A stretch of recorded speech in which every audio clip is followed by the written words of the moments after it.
Bonjour et bienvenue. Aujourd'hui, on ouvre ensemble les extraits du livre The Potential of Generative AI. Oui, de Divid Gupta et Anushri Srivastava. Exactement. Notre mission, aller un peu au-delà du buzz, quoi, et extraire l'essence de ce que cette technologie peut réellement changer d'après ses sources. Mm. Qu'est-ce qui est vraiment neuf? Qu'est-ce qui transforme déjà les choses? Tout à fait. L'idée, c'est de décortiquer un peu les concepts clés, de comprendre comment fonctionnent ces fameux modèles comme les GANs, les VAE, Mhm. et puis de voir où leur potentiel se manifeste concrètement, que ce soit dans les labos de recherche ou sur les chaînes de production. Ces extraits nous donnent une base solide, je pense, pour identifier les vraies avancées, mais aussi les défis. Alors, allons-y. Plongeons directement. Pour commencer, comment les auteurs définissent cette fameuse IA générative? Qu'est-ce qui la rend si différente au fond? Alors, le texte la présente comme une branche de l'IA qui est capable non pas juste d'analyser ou de classer des données qui existaient déjà, Oui? mais d'en créer de nouvelles. Que ce soit des images, du texte, du code, de la musique, peu importe. Des données qui ressemblent à celles sur lesquelles elle a été entraînée, bien sûr. D'accord. Créer du nouveau donc. Voilà. Et la distinction clé, qui est soulignée dans le chapitre 3, c'est avec les modèles qu'on appelle discriminatifs.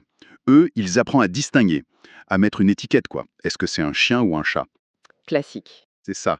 Alors que les modèles génératifs, eux, ils doivent d'apprendre la structure profonde, la grammaire, si on veut, qui se cache sous les données, pour pouvoir générer de nouveaux exemples qui soient plausibles. Apprendre la structure profonde, ça a l'air, assez costaud, non? Les sources parlent un peu des fondations mathématiques derrière ça? Ah oui, et c'est essentiel pour comprendre d'où vient cette capacité de création. Le chapitre 3, il insiste sur deux grands piliers. D'abord, la théorie des probabilités. Mmh. Elle est là pour modéliser l'incertitude, la variabilité qu'on trouve partout dans les données réelles, et aussi dans le processus de génération lui-même. Et le deuxième pilier, c'est l'algèbre linéaire. Les matrices, les vecteurs. Exactement. Ça fournit les outils pour manipuler efficacement ces énormes quantités de données qui sont souvent représentées comme des vecteurs ou des tenseurs dans des espaces à très très grande dimension. C'est vraiment cette combinaison qui permet de passer des chiffres bruts à quelque chose de créatif. D'accord, je vois. Et au-delà des maths, est-ce qu'il y a eu des moments clés, des inventions spécifiques qui ont, vraiment fait décoller le domaine? Absolument. Le livre met clairement en avant les GAN, les Generative Adversarial Networks, Ah oui, les fameux GAN. popularisés par Ian Goodfellow en 2014. C'est décrit comme une vraie révolution conceptuelle, surtout avec cette idée d'entraînement contradictoire. On y reviendra sûrement. Oui. Il y a aussi les VAE, Variational Autoencoders, qui proposent une approche un peu différente, plus probabiliste. Et même si ce sont des modèles de langage à la base, l'impact des architectures Transformer type BERT ou GPT est mentionné aussi parce qu'elles influencent énormément la génération de texte et même d'autres types de données aujourd'hui. Justement, les GAN, ça intrigue toujours. Cette idée de 2 réseaux qui s'affrontent là. Comment le livre explique ce mécanisme? C'est quoi l'idée? Ben, il utilise l'analogie classique, mais elle marche bien, du faussaire et du détective.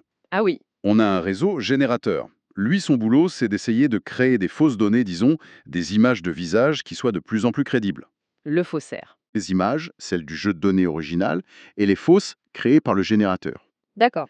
Au début, bon, le générateur n'est pas très doué, le discriminateur le repère facilement. Mais en apprenant de ses erreurs, le générateur s'améliore. Et du coup, le discriminateur doit devenir plus malin, plus perspicace pour continuer à faire la différence. C'est cette compétition, ce jeu du chat et de la souris, comme vous disiez, Oui. qui pousse les deux réseaux à devenir de plus en plus performants. Le livre cite d'ailleurs StyleGAN comme un exemple assez bluffant de cette approche, capable de générer des visages quasi impossibles à distinguer de vraies photos. C'est fascinant comme idée, mais les sources mentionnent aussi que ce n'est pas si facile à mettre en place. Il y a des difficultés. Tout à fait. Le chapitre 7, d'après les extraits qu'on a, explore justement ces difficultés. Un problème majeur, c'est ce qu'on appelle l'effondrement de mode, le mode collapse. L'effondrement de mode. C'est-à-dire? Imaginez que le générateur trouve une ou deux astuces super efficaces pour tromper le discriminateur. Par exemple, il génère toujours le même type de visage, mais très très réaliste. Ah d'accord. Eh bien, il risque de s'arrêter là. Il ne va produire que ça et on perd toute la diversité qu'on attendait. L'autre gros souci, c'est l'instabilité de l'entraînement.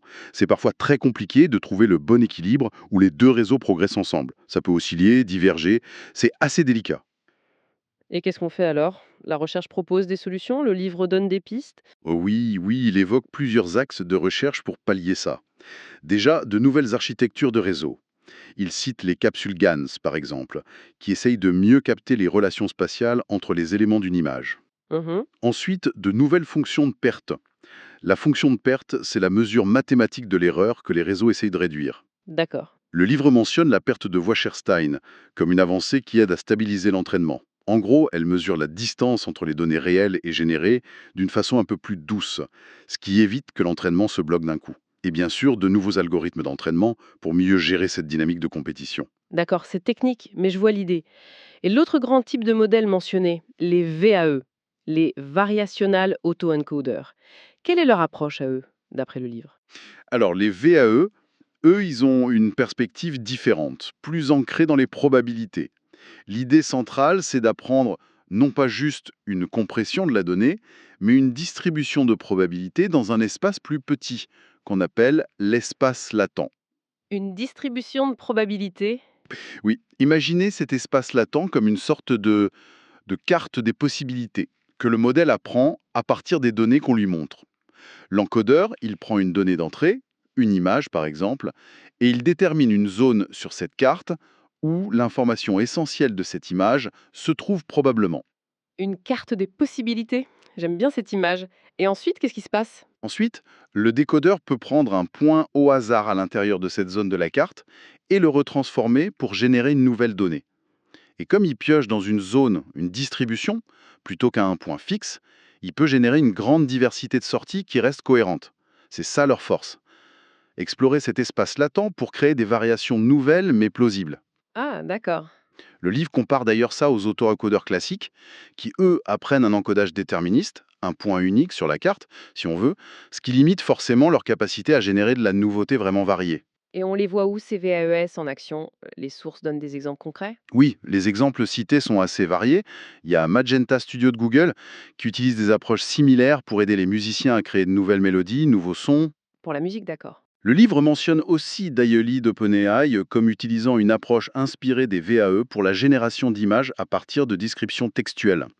Cette capacité à traduire entre modalités, texte vers image, c'est assez fascinant. Ah oui, ça, on en entend beaucoup parler.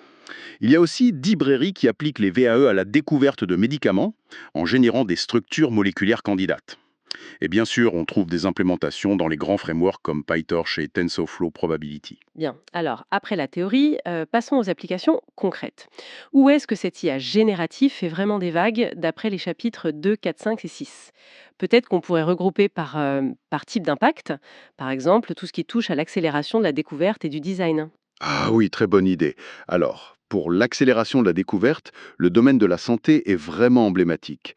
Le livre cite Insilico Médecine qui utilise des GAN pour générer de nouvelles structures moléculaires. Oui, Ce qui est frappant ici, et que le texte souligne bien, c'est pas juste la vitesse, c'est que l'IA peut proposer des structures qui sont fondamentalement différentes de celles que les chimistes humains auraient envisagées spontanément.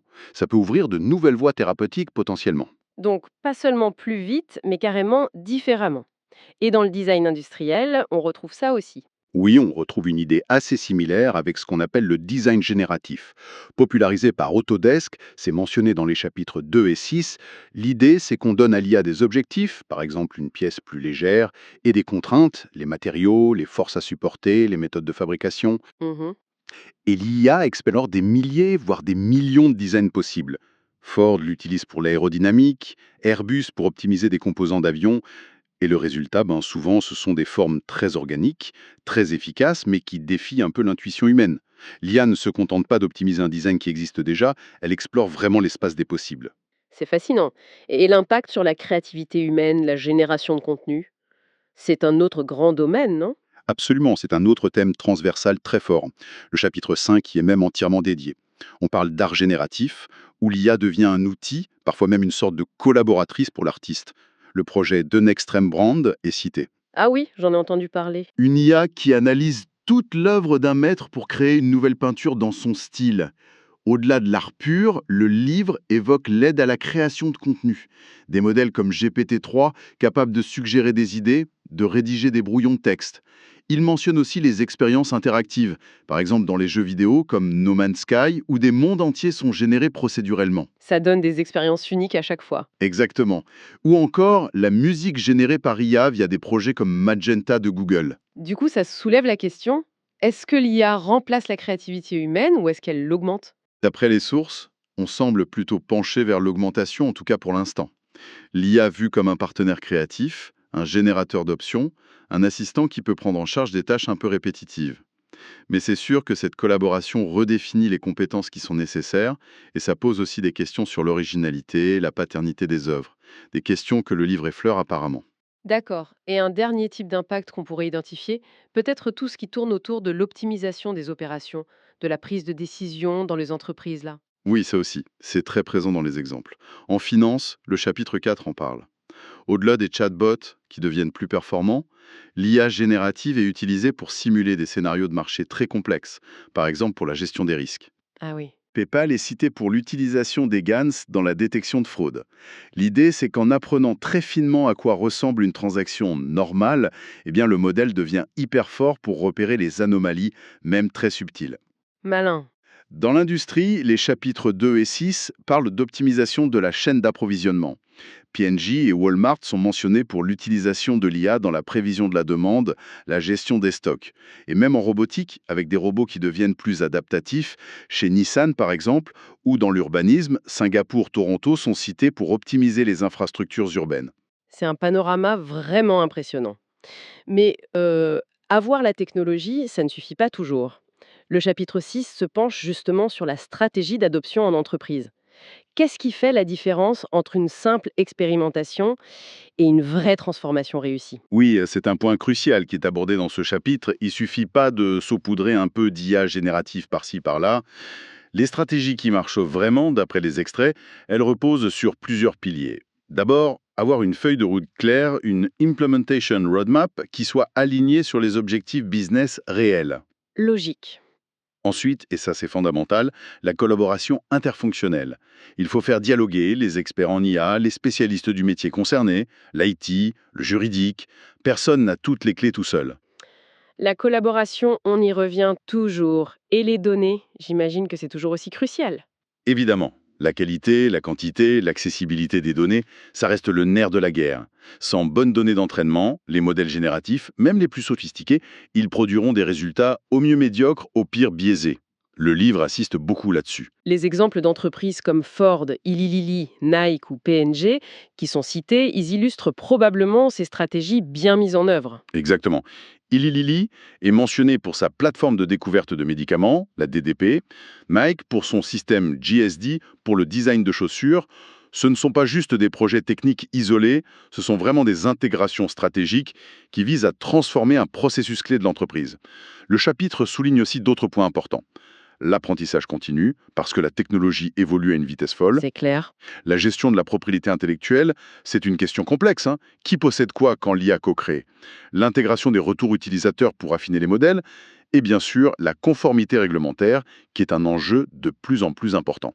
C'est vraiment une approche globale, holistique. On a parlé des capacités incroyables, des stratégies, mais bon, toute technologie puissante a aussi ses limites, ses défis. Au-delà de la stabilité des GAN qu'on a déjà évoquées, est-ce que les sources pointent d'autres obstacles techniques ou des points de vigilance particuliers?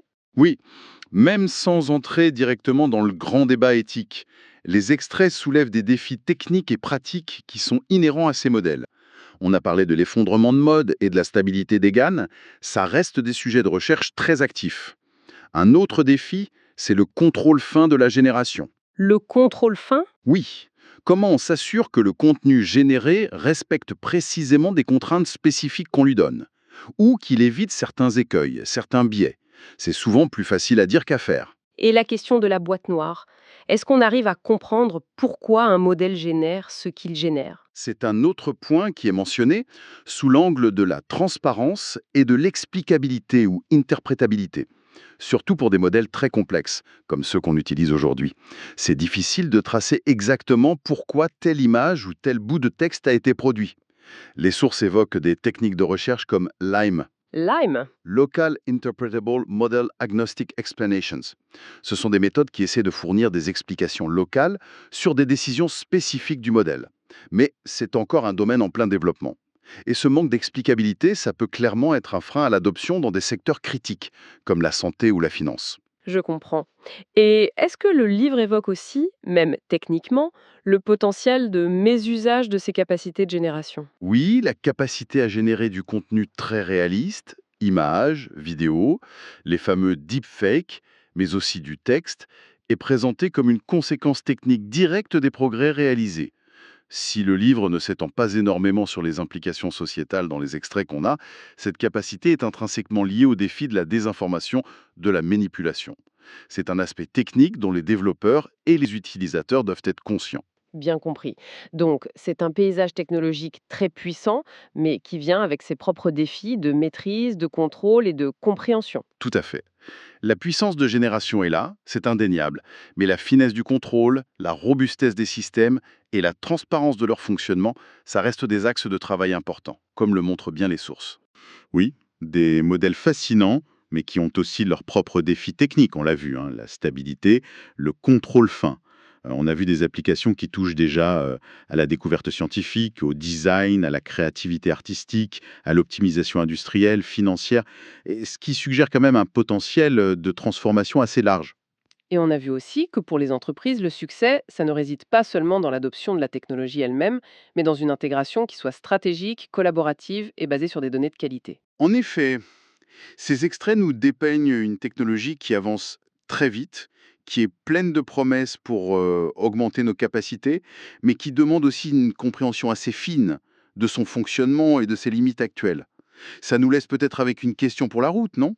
Ah oui, Laquelle? à mesure que ces outils deviennent de plus en plus aptes à générer des choses qui nous ressemblent, qui nous imitent, voire qui nous surprennent, comment est-ce que ça va redéfinir ce qu'on considère comme une compétence humaine unique? Que ce soit en art, en sciences, en ingénierie, quelle nouvelle forme prendra la synergie entre notre intelligence à nous et celle artificielle et générative qu'on est en train de créer? C'est une excellente question pour continuer à réfléchir. Merci beaucoup pour cette analyse très éclairante. Merci à vous. Et à bientôt pour une nouvelle exploration.